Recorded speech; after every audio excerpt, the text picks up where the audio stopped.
Hello and welcome back to English Today. This is DVD 10 and the second DVD of your lower intermediate level.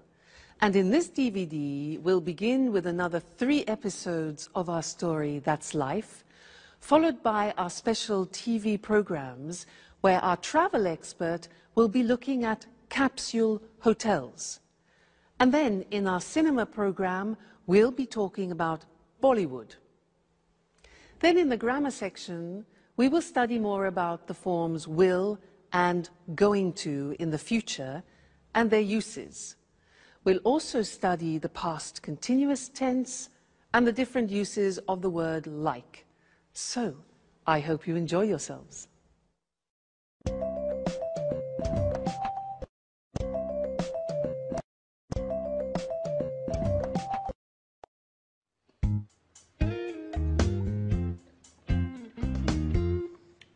Alice, what are you going to do today? I don't know. Why? Well, I'm going to do some shopping for this evening. Would you like to come along? I'd like to make dinner for Jack's aunt. I also want to invite Sharon and Peter. My lesson is at 3. I don't know what time I'll finish. Well, don't worry. I'm going to do some work before that. I don't think I'll finish before 5. So, what do you say? Okay.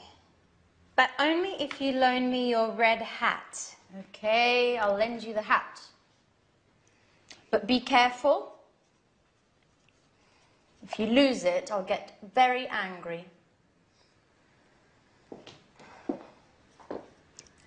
Good morning, everyone. Oh, good morning, Mrs. Andreini. What are you talking about? We're deciding what we're going to do today. How are you going to spend your day? I think I'll go for a walk in the city centre. Maybe do a little shopping. Oh, I think it's going to rain. Just look at those clouds. Hi, guys. Hi, Auntie. Morning. I'm on my way out. Jack, aren't you going to have breakfast? Oh, I can't, Auntie. I'm meeting a Japanese client. If I get there late, my boss will have a fit. You can't go on an empty stomach. Oh, don't worry. I'll have something to eat at lunch. Oh, wait, Jack. I'll come with you. So, we'll see each other at 5. Don't forget.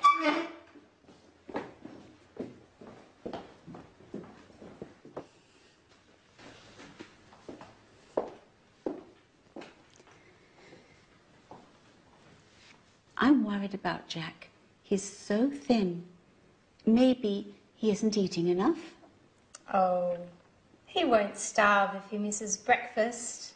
He seems so run down and so distracted. He's always thinking about something else. Maybe he's in love. Excuse me a moment. I'll get that.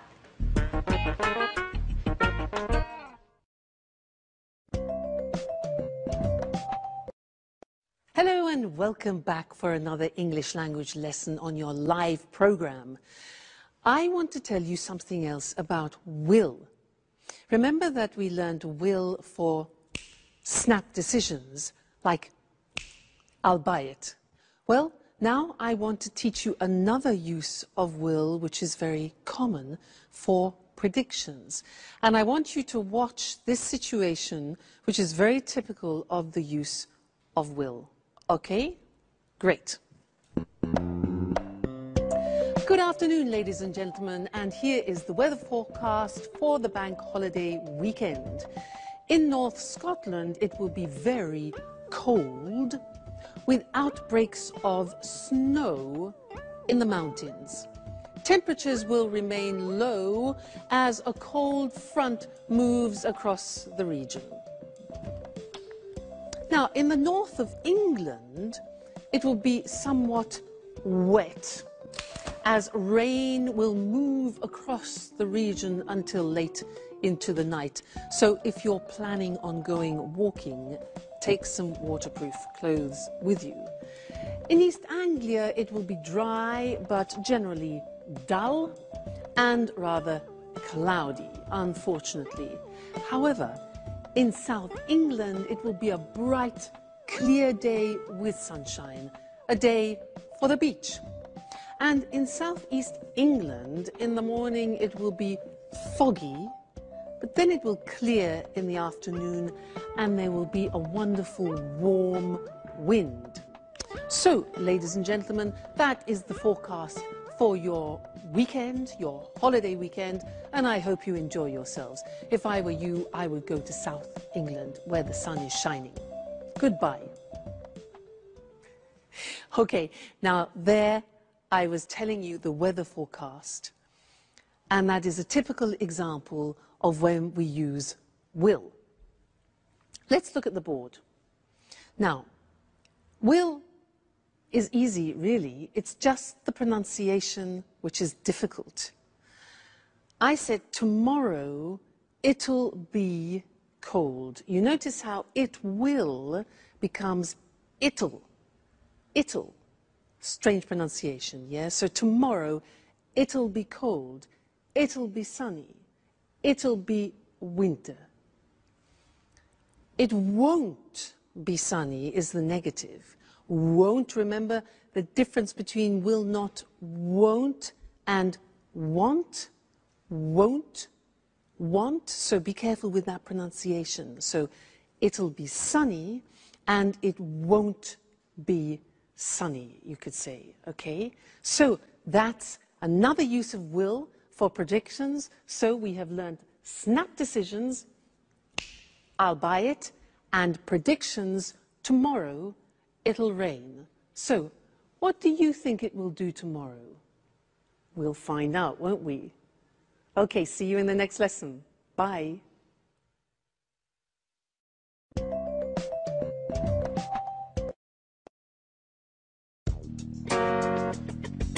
Sharon, this is Jack's Aunt Carolina. It's a pleasure to meet you. I'm Sharon Evans. I live next door. Another woman, and very pretty, I might add. Let me guess, you're Jack's friend too? Who knows why my nephew prefers female friends? Excuse me, I have to go. Sharon, why don't you stay? You can get to know each other better. Sharon, I'm a little worried about Jack. He's so distracted these days. Maybe there's something you know I don't. Me? I don't know anything, really. It's strange. I know his work is going very well. Maybe there's a woman in the picture? Listen, I'm very sorry. As I told you, I don't know anything about it. Now, I really must get going. Okay, okay. What's the matter, Sharon? You look a little upset. I'm fine. Just a little tired, that's all. Listen, Sharon, you seem like such a nice girl. May I ask you a favor? Certainly. Go right ahead. You know I'm going to leave in a few days. When I leave, will you take care of Jack? It would make me feel so much better. Oh, well, I don't know. I don't know if I can do that. And why not? I'm not really the right person. And I'm also engaged to Peter. We live together. Engaged. That's strange. Why do you say that? Because love is joyful, my girl. And you seem, well, you seem so unhappy.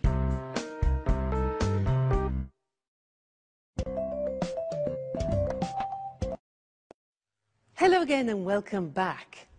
Jack's aunt is like a walking X-ray, isn't she? Now I want to look at going to with you again. Remember in the last lesson, some lessons ago, we learned going to for a future intention. You know, when I won it was 20,000 euro, I said, I'm going to have a good holiday.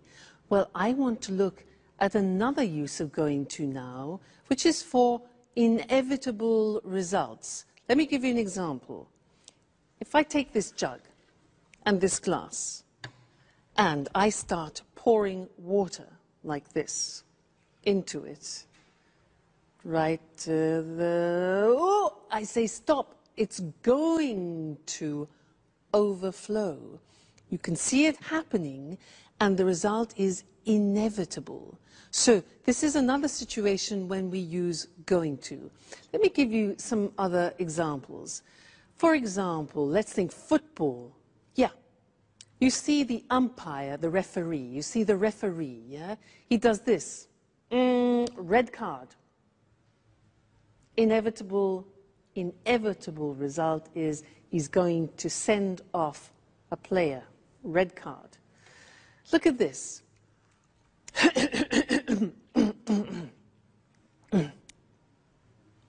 I'm going to make a speech. I'm clearing my throat.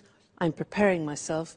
The inevitable result is I'm going to make a speech. Okay, now this. My God, it's 4 o'clock. My train is at 4:15, and it takes me 20 minutes to get there by taxi. Oh no! Inevitable result.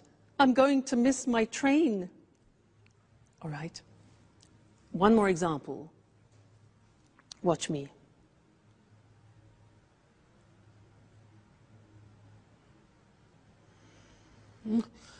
I'm going to fall asleep.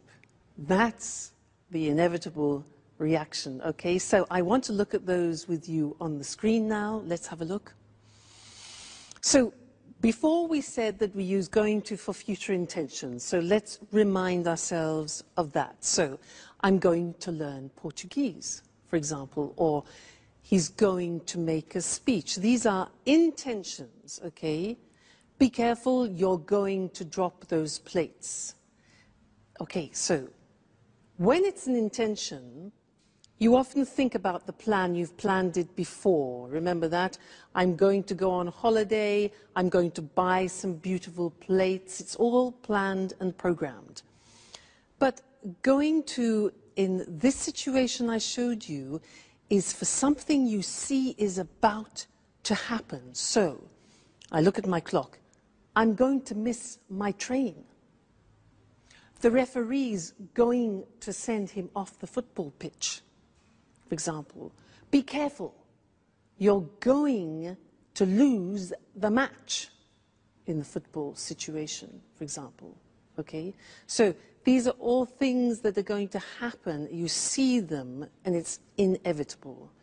So you need to decide between the two situations, all right? Whether it's an intention or whether it's a predictable action or result.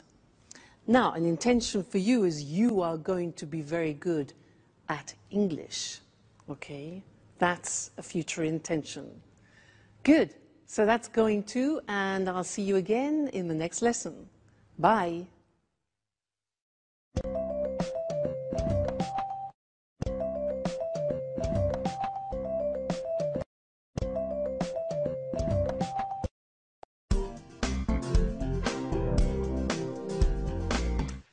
Hello, Anne. You're very beautiful this evening. Come on. Would you like a nice, big kiss? But, Peter, are you crazy? What's the special occasion? I'm so happy. I'm elated. But you're never like this. What's happened? Do you remember that famous director who was at my performance? What did he look like? You know, that tall, well-dressed man, about 50 years old. He looked like Clark Gable. Oh, yes. Now I remember. Well, he said he wanted to direct a musical in Japan. Yes? And? But so what? And he said he wanted me to do an audition. Yes? I can't stand the suspense. What about him? Well, today, I auditioned. And listen to this, Anne. He wants me to go with him to Japan. Oh, congratulations, Peter! That's fantastic. I'm so happy for you. Oh, now tell me everything. What was the audition like? I was very nervous. At first, he asked me to sing. And then he asked me to act like a snob. You know, they're putting on My Fair Lady, and they're looking for an actor to play the professor of pronunciation. Remember, this professor transforms a simple flower girl into a high society star. Oh, wow! A leading role! You are perfect for the part. But you like wearing fancy scarves. You enjoy using a superior tone of voice. And are you going to move to Japan? Of course. I'm so excited about the idea of living there. I wonder what it will be like. What does Sharon think about all this? Well, she doesn't know yet. You know, she's so moody. I need to find the right words. Anyways, all I can think about now is celebrating. Do you want to go dancing? But you hate dancing, Peter. I know, but I want to be crazy tonight. Put on your best dress. I want you to look like Sophia Loren. Hey, what's happening here? You're kissing each other. Alice, now hold on. I'm leaving for Japan. For Japan? What are you going to do in Japan? I'm going to act in a great musical, My Fair Lady. That's amazing. And when are you going to leave? I don't really know yet. I think we're going to leave in 2 or 3 weeks, at the most. And what does Sharon think about this? Sharon? Sharon? All you want to know about is Sharon. I imagine she'll be very pleased to come with me. At any rate, it's time to party. We're going dancing. Would you like to join us? Dancing? Why aren't you always like this? Going to Japan is making you much more fun.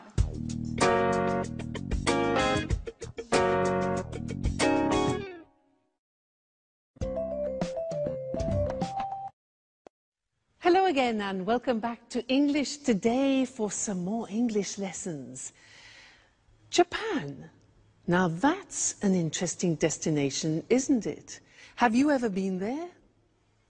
No, neither have I. I'd love to go. Now, in this lesson, I'd like to do some revision about the simple past irregular verbs. And I want to do a type of quiz with you. It's very simple, just to see if you can remember the irregular verbs, okay? I will say something, a phrase, in the positive form, in the past. Let me give you an example. I said that yesterday. Now, you have to find the infinitive of the past tense and formulate the question. So, I said that yesterday. What's the question? What? Remember, yeah, the auxiliary for the simple past is did. What did I? Now, said is the past tense of what? Say.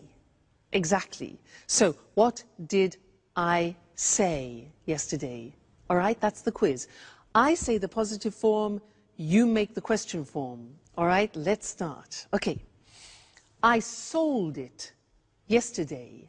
I sold it yesterday. When? Sold. When did I sell it? Okay, sell, sold. Next one. I met him on Monday. I met him on Monday. Met. So when? Yeah, okay. When did I meet him? When did I meet him? Very good. Next one. I came by train. I came by train. How? Came. Did I come? All right. How did I come?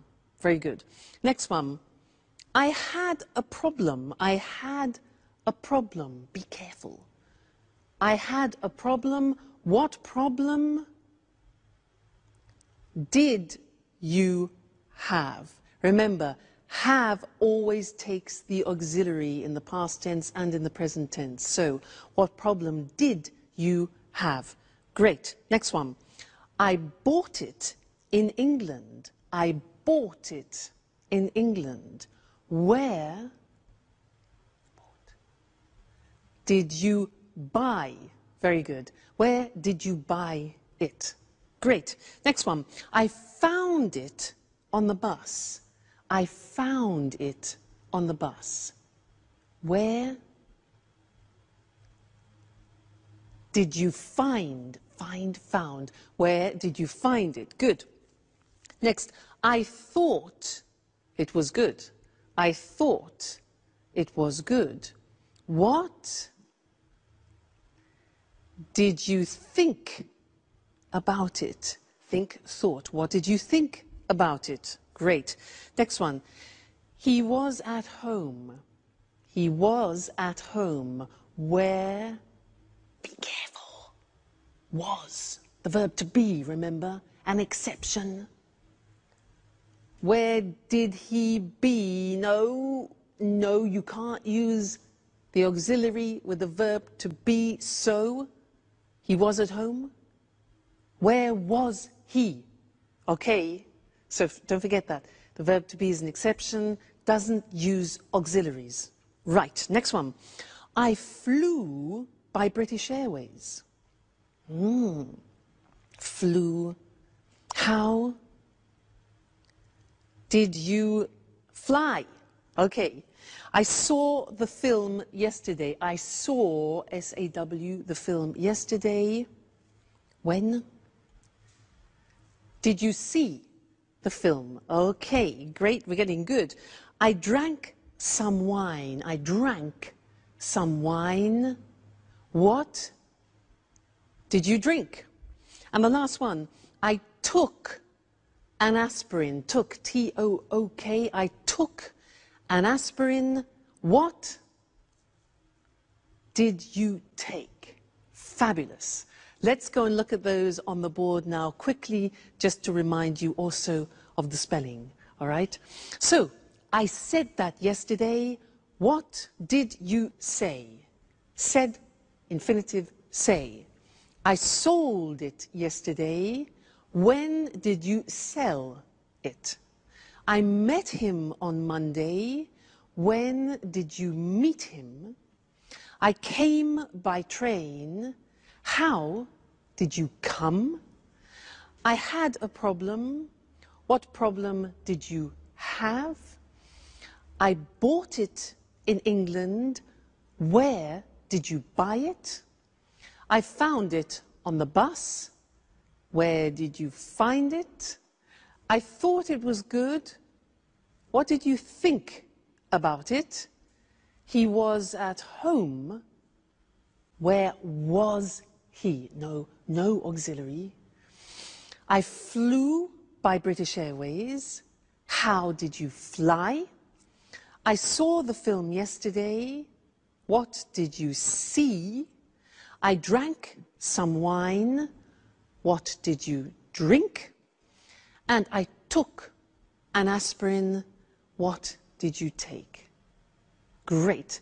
You see, it's really just a question of practice. With the irregular past tense verbs, it's a question of memory and familiarizing yourselves with them. It will come with practice. Okay, great. So, see you in the next lesson. Bye.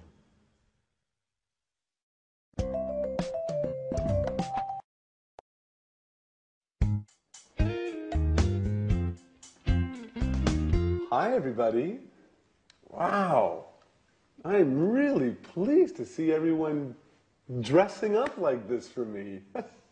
Ha ha. You'd like to be the center of attention, wouldn't you? Well, of course. And that color really suits you. And Alice, made up like that, you look much older. What's happening anyway? Why are you all so elegant? Did I forget something? No, Jack. We're going out to celebrate with Peter. He's going to play a role in a musical. And he's moving to Japan. To Japan? What does Sharon think about all this? She doesn't know. Anyway, according to Peter, she'll be ecstatic about the idea of moving to Japan. Moving to Japan?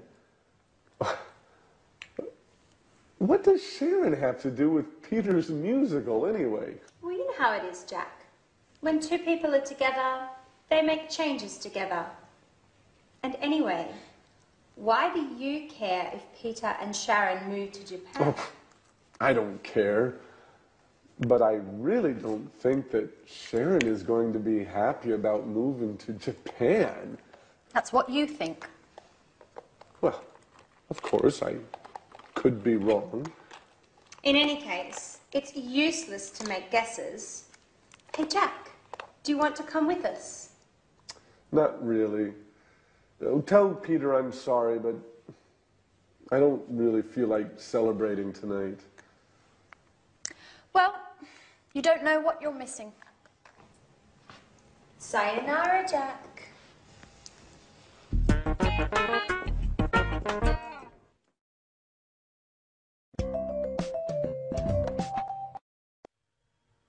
Sayonara. Do you know what that is in English? Well, it's hello, hi, howdy, how you doing, how's it going? Sayonara. In that episode, we heard 3 interesting uses of like. Now, Anne said, what did he look like? Peter said, I wonder what it'll be like.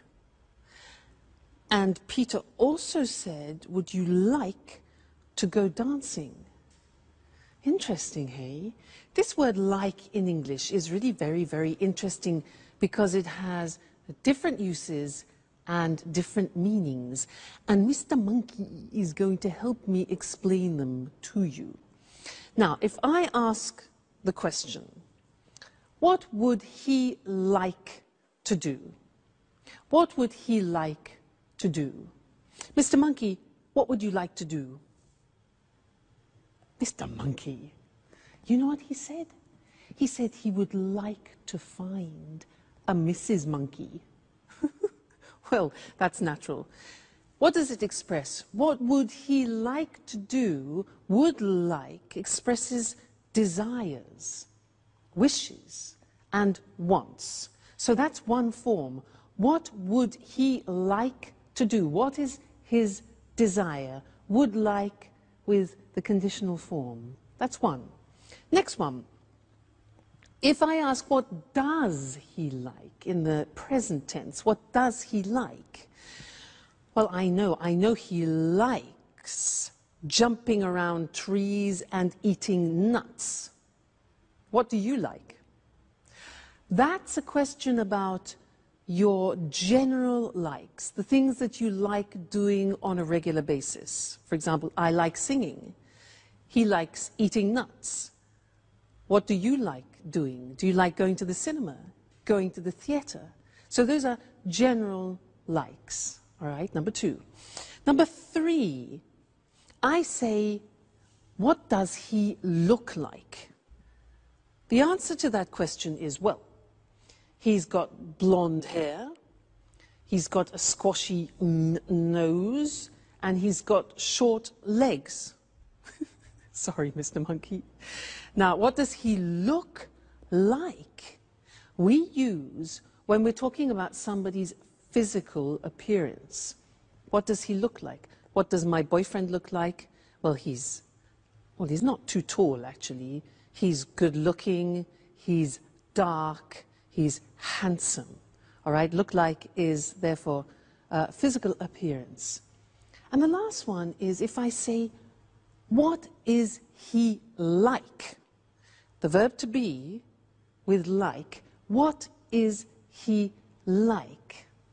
Well, the answer with Mr. Monkey is he's kind, he's loving, he's generous, he's just gorgeous. So what is he like is the general impression about something. So that's 4 different uses of like. Very, very interesting. Let's look at them together on the board to help you. So the first thing we said was talking about a specific request, about something you desire or something you want, okay? So what would he like to do? So would like.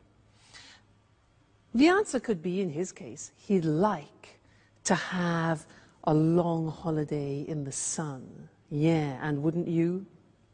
All right. The next question was, what does he like? And this is for general likes, hobbies, for example. And the answer could be, well, he likes going to the theater and the cinema. He likes playing with other female monkeys. Okay. So, next question was, what does he look like? Now that's for physical appearance, remember? What does he look like? He's dark, he's handsome, that's my boyfriend. He's short and blonde, that's Mr. Monkey. And then the last one is, what is he like? The verb to be with like at the end for general personality and character. So what's he like? Well, he's easygoing, he's very generous, he's friendly, etc. I want to draw your attention to one more question in English, which is often confused by people who speak other languages.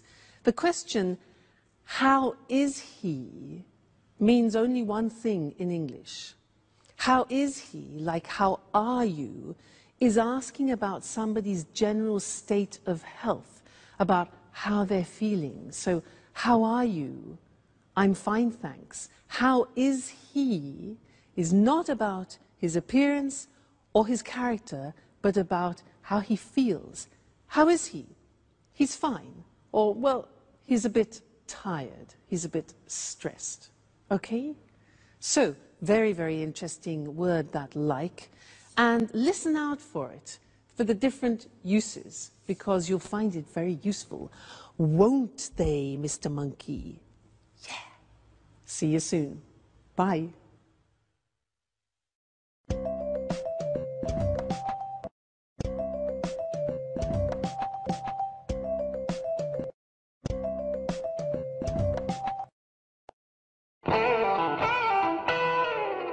Yes, sure. Okay, 4 o'clock is fine. I'll see you later. Bye. Who are you speaking to, Sharon? To the museum I sent my CV to. I'm going to have an interview this afternoon. Ah, great. But I really don't understand why you're in such a rush to find a job. You know very well I don't enjoy being a tour guide. Now, let's get back to us. Where were you last night? You didn't get home until 3 in the morning. I was out with Anne and Alice. Listen, Sharon, I have to tell you something very important. What's the matter, Peter? Is something wrong? Well, not really wrong, but yesterday, remember when I was waiting for you outside the gym? You saw that director, didn't you? The one who wants to put on a musical in Japan? Yes, that's the one. Well, he asked me to audition. And? Well, we had a meeting, and the audition went very well. It's a shame you weren't there. I was fantastic. Let me tell you what happened. Firstly, when I arrived, they were rehearsing the first scene of My Fair Lady. A girl was selling flowers in the street, and people were passing by without noticing her. Two men were watching the scene, laughing all the while. Then I sat down because I didn't want to interrupt anything. After that, all of a sudden, the director noticed me. He called out to me and asked me to play one of the roles. And here comes the best part. Finally, while I was singing, he interrupted me and he shouted, "Great, my boy! The part is yours." Can you believe it, Sharon? I got the leading part. I'm really happy for you, Peter. You should be happy for both of us. Why is that? Because we're going to leave for Japan in 2 or 3 weeks at the most. You'll come with me, won't you, Sharon? Japan? But how? This is such a surprise. I don't know, Peter. I certainly wasn't expecting this. What's the problem? A change will do us both good. What's keeping you here? You don't seem happy with your work. That's true. I wanted to change, but I certainly wasn't expecting this. This is so sudden. I'm completely confused.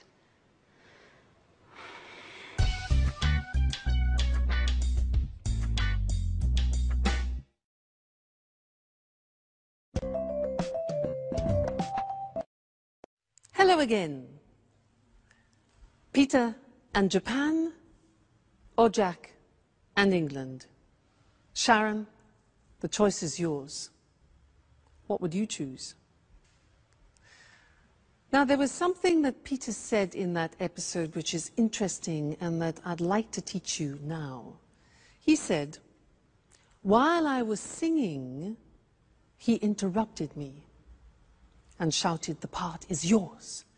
While I was singing, he interrupted me.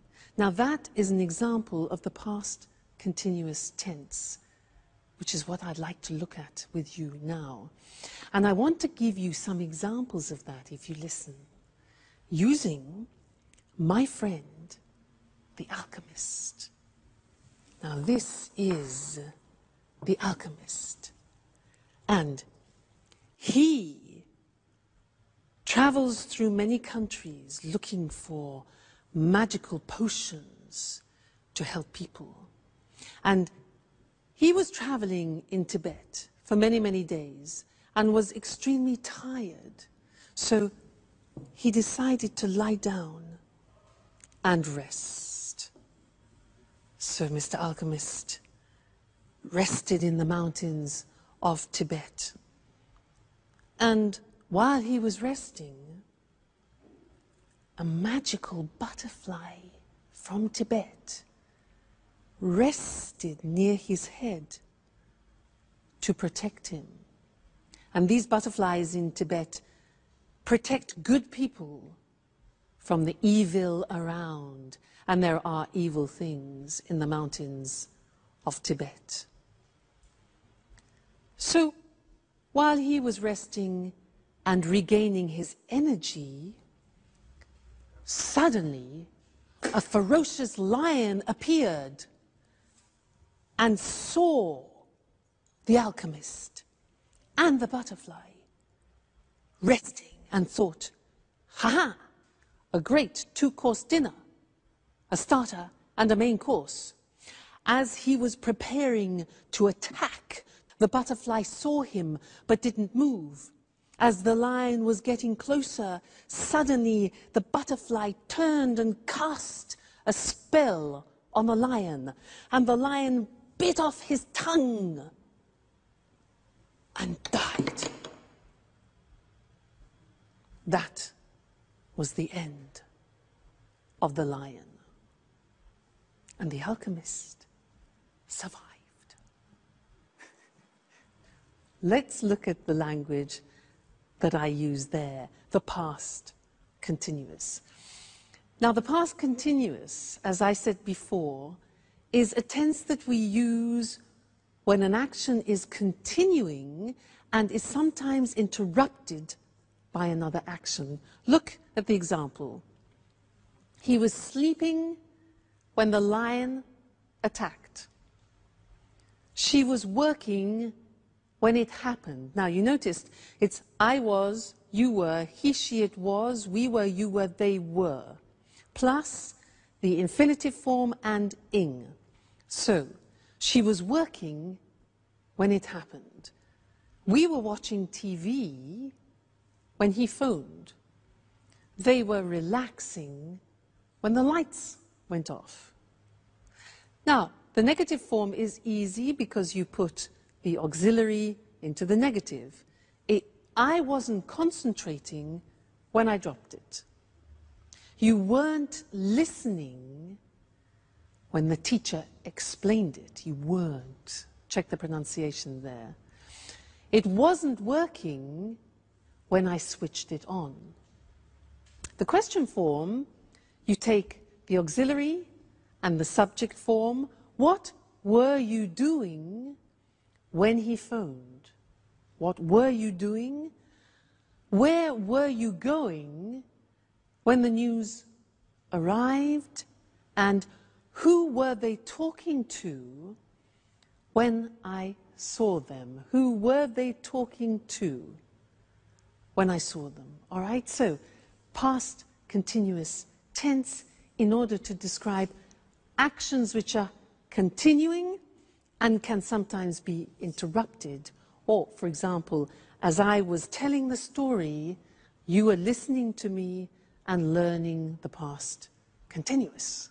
Okay? Great, so that's the past continuous. Come back to the next lesson for some more new language. Bye.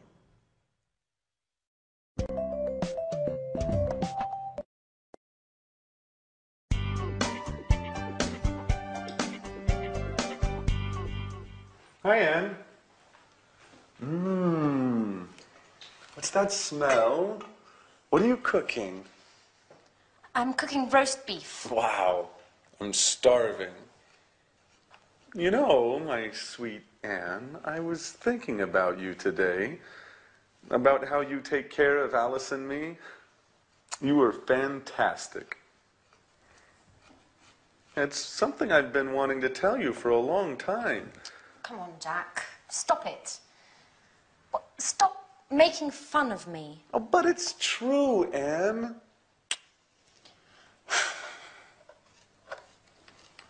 What's the matter? Why are you so nervous today? I know everything, Jack. I know all about you and Sharon.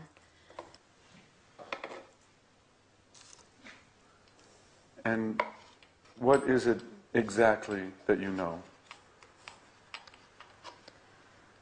That you had a relationship many years ago, and that maybe you are still in love with her. And how did you find this out?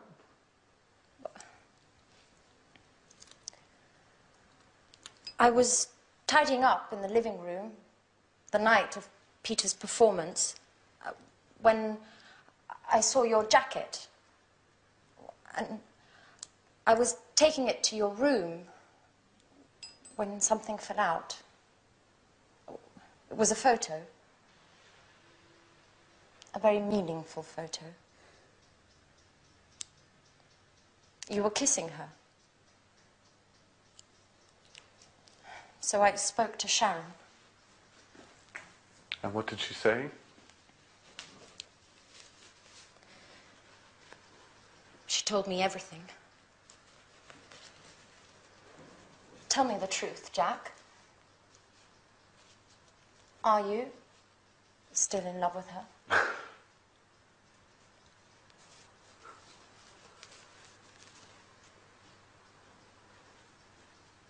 Well,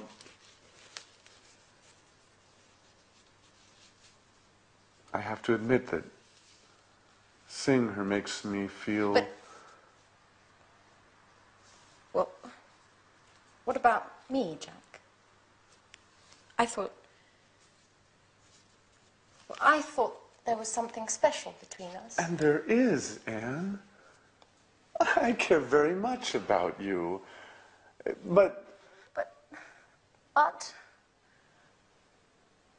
Well, I thought we were just friends. Oh. Okay, Jack. I understand now. Wait, Anne, I didn't mean to hurt your feelings. Well, it doesn't matter, Jack. Just remember, Sharon is going to Japan.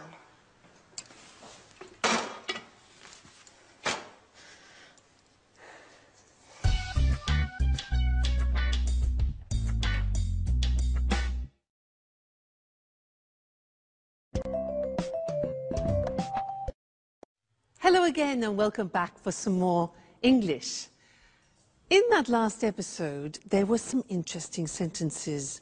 Jack said, "Why were you so nervous?" Why were you so nervous? This word so plus an adjective. And Sharon said, "This is such a surprise." Such.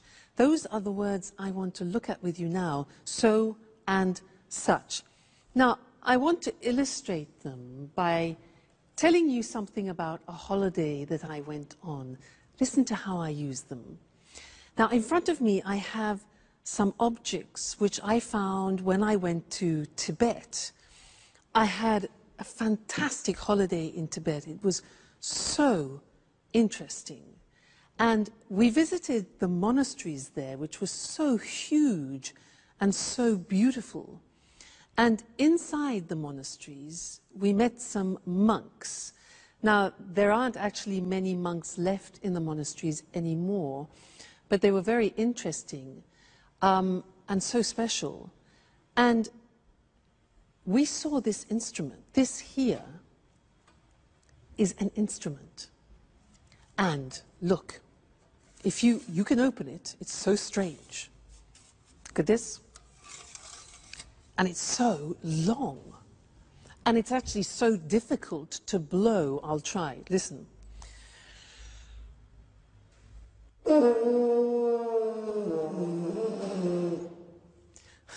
Well, when they played it in Tibet, it was much easier.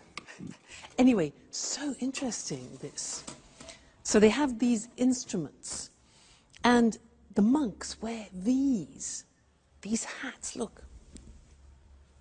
Look. Oh, so strange, hey? Look at them. Very strange. So, or very interesting. And in Tibet, obviously, the temperatures are low, and the Tibetans have a special type of milk. And this is a container where they keep the milk, and the milk is yak milk. It comes from these unusual cows with long hair and horns that make this milk, yak milk, which is so unpleasant if you're not used to it. But anyway, it was such an interesting trip that I really recommend you should go and visit Tibet. Now, as I was describing Tibet to you, I was using both so and such. Let me show you how that works. So is usually followed by an adjective. The example is, Tibet is so interesting. Interesting is an adjective. So interesting, and it gives the impression of being very, extremely interesting, okay? We were so impressed by Tibet. So plus adjective. These instruments are so difficult to play, okay? They're so difficult to play. The monasteries are so huge, and it was so cheap. In fact, the holiday was so cheap. All right, so followed by an adjective. Now, such. I said it was such an interesting trip. Now, look at that. It was such is then followed by the noun, And if you have an adjective describing a noun, that goes before. So look, it was such an interesting trip. Okay, not easy. It was not a such interesting, but such an interesting trip. Another example, it was such a different experience. So such goes before the noun and its adjective. In the plural, look at what happens. They sang with such deep voices. Yeah, in fact, in Tibet, the monks, they sing in their boots. They sing, incredible sound. You notice in this example, we take out a or an, which is the indefinite article, and it becomes they sang with such deep voices. They wore such strange hats. All right? So and such. So we use with adjectives, such we use with the noun and its adjective. All right? So Tibet is so interesting. I recommend you go there for a trip. Okay. Great. Well, I look forward to seeing you in the next lesson for more English. Take care and keep practicing. Bye.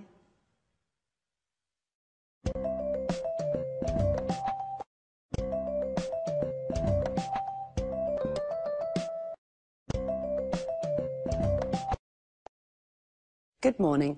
Welcome to this week's edition of the Travel Programme, and welcome to Christine Oteng, our travel expert. Good morning, Lucy. Well, Christine, statistics from the International Tourist Office show that Japan is the in destination at the moment for holidays. That doesn't surprise me. Japan's a fascinating country. Yes, I'm sure it is, but tourists do worry about high prices in Japan. It's true, Japan can be expensive, but there are ways to save money. Visitors can save on accommodation, for example. What do you have in mind? Well, I'm thinking of capsule hotels. There are lots of them in Tokyo and in other Japanese cities. What on earth is a capsule hotel? It's a low-budget hotel.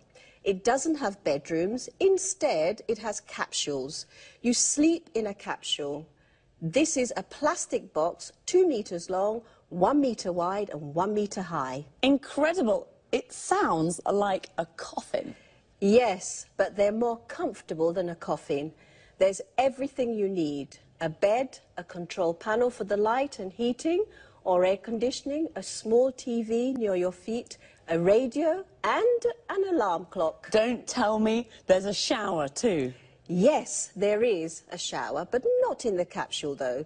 You share showers and toilet facilities with other guests. And how much does it cost? About €25 a night. Capsule hotels are really for office workers who miss their trains home at night, but tourists can sleep there too.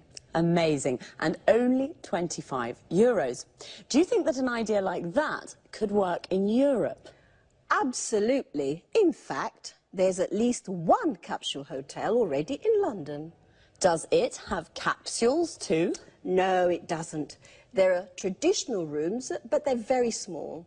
They're about 7 square meters. Many of them don't have a window, and there isn't a wardrobe, just 2 coat hangers.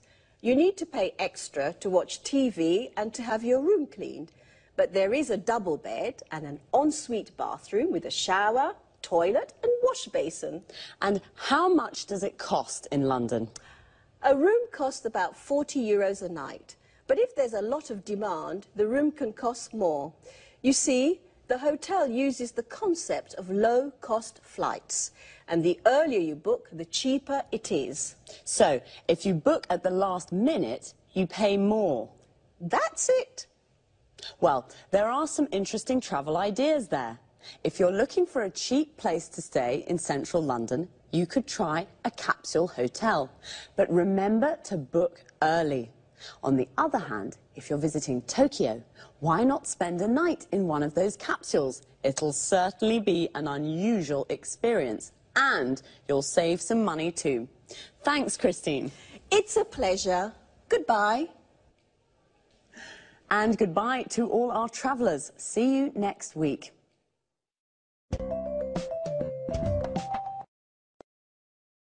Christine said Japan is the in destination at the moment. We say something is in when it's fashionable and popular. We can say green is in, or green is the in colour. This means that it's a popular colour at the moment. And did you know what a capsule hotel is? I didn't. It's a low-budget hotel with capsules instead of rooms. Low budget means it doesn't cost very much, so a low-budget hotel is cheap accommodation. Remember, accommodation is the place where you sleep. How much does it cost? This is the question you ask when you want to know the price of something. It costs about €25 a night. Notice we say the price of a hotel room, about €40 a night. We use about before the price to indicate that it isn't exact. It could cost a little more or a little less. And we say €40 a night. This means for one night. In London, the earlier you book a room, the cheaper it is. To book means to reserve. So you should book early. This means you should reserve the room as soon as you can, because if you book at the last minute, it's more expensive. At the last minute means very late, just before you leave. So now let's look at some hotel vocabulary. A double room is a room with a double bed, a bed for two people. A single room is a room with a single bed for one person.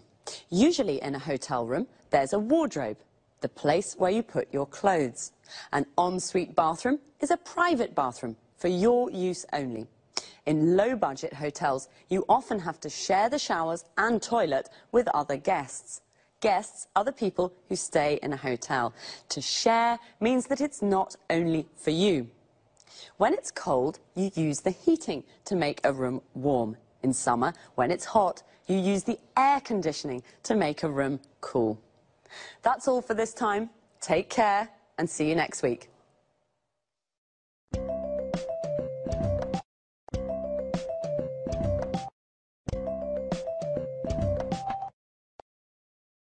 Good morning and welcome to this week's edition of Talk Cinema. And welcome to Sanjeev Gupta, our cinema expert. Hi, Lucy, and hello, everyone. Well, Sanjeev, what are we talking about today? Bollywood. I'm sure you're a real expert, Sanjeev, and a fan. Absolutely. I adore Bollywood films. You know my brother's a director in Mumbai. Interesting. First of all, let's explain to our viewers what Bollywood is. Of course. Bollywood's the name given to the Indian film industry. It comes from Bombay and Hollywood, Bollywood. Bombay's the center of the Indian film industry. Bombay's now called Mumbai, but the name Bollywood is still used. As you seem to be such an expert, I can ask you lots of questions. Fire away. How many films are made in Bollywood each year? About 800. The same as the number of films that are made in Hollywood. Wow, filmmaking's a really big business in India. That's right. Did you know that 14 million people in India go to the cinema every day? 14 million every day? I don't believe it. That's a huge number of people. That's right. There are lots of people in India, remember, but even so, it's a large number of cinema goers. It certainly is. But tell us, is it true that Bollywood's now becoming more known internationally? Yes, it is. Many people from India now live overseas, especially in the UK and the USA. Today, in the UK, Bollywood films are screened in normal cinemas and are also broadcast on TV. The films are becoming popular with new audiences. Also, you know, Hollywood's beginning to copy Bollywood. The film Moulin Rouge, for example, used lots of ideas that are common in Bollywood films.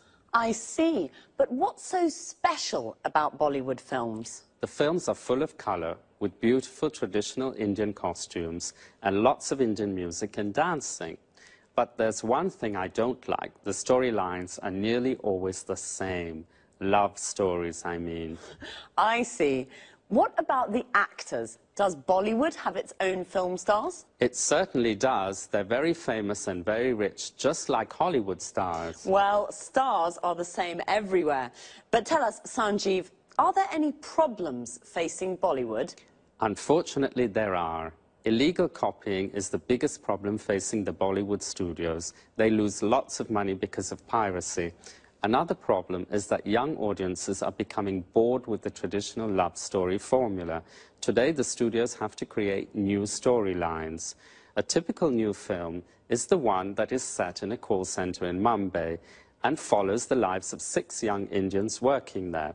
Did you know, Lucy, that many young Indian graduates now work in call centers? They answer calls in English from customers in the US and the UK. Yes, I have heard of the new call centres in India. So the film mirrors real life. It sounds fascinating. Well, Bollywood's booming and is becoming more known internationally. The stories are rather similar, love stories. But some new, interesting storylines are creeping in, right, Sanjeev? Right. Thanks, Sanjeev, and goodbye. Goodbye. See you again next week for another edition of Talk Cinema.